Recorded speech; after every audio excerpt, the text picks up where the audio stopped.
1 Samuel 13. Saul was 30 years old when he became king, and he reigned over Israel 42 years. Saul chose 3,000 men from Israel. 2,000 were with him at Michmash and in the hill country of Bethel, and 1,000 were with Jonathan at Gibeah in Benjamin. The rest of the men he sent back to their homes. Jonathan attacked the Philistine outpost at Geba, and the Philistines heard about it. Then Saul had the trumpet blown throughout the land and said, "Let the Hebrews hear." So all Israel heard the news, Saul has attacked the Philistine outpost, and now Israel has become obnoxious to the Philistines. And the people were summoned to join Saul at Gilgal. The Philistines assembled to fight Israel, with 3,000 chariots, 6,000 charioteers, and soldiers as numerous as the sand on the seashore. They went up and camped at Michmash, east of Beth-aven.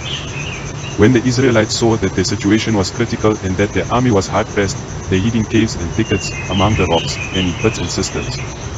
Some Hebrews even crossed the Jordan to the land of Gad and Gilead.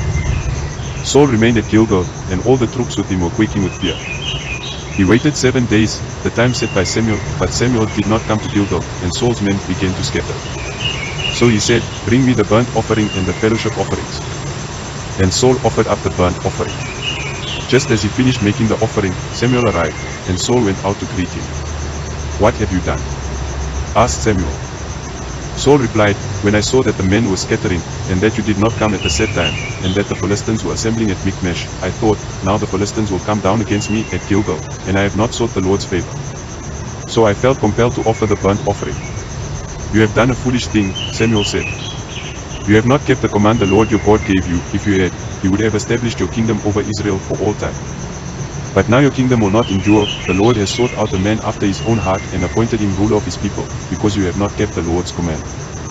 Then Samuel left Gilgal and went up to Gibeah in Benjamin, and Saul counted the men who were with him. They numbered about 600.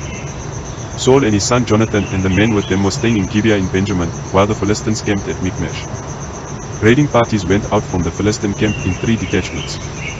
One turned toward Ophrah in the vicinity of Shual, another toward Beth-horon, and the third toward the borderland overlooking the valley of Zeboim facing the wilderness. Not a blacksmith could be found in the whole land of Israel, because the Philistines had said, "Otherwise the Hebrews will make swords or spears."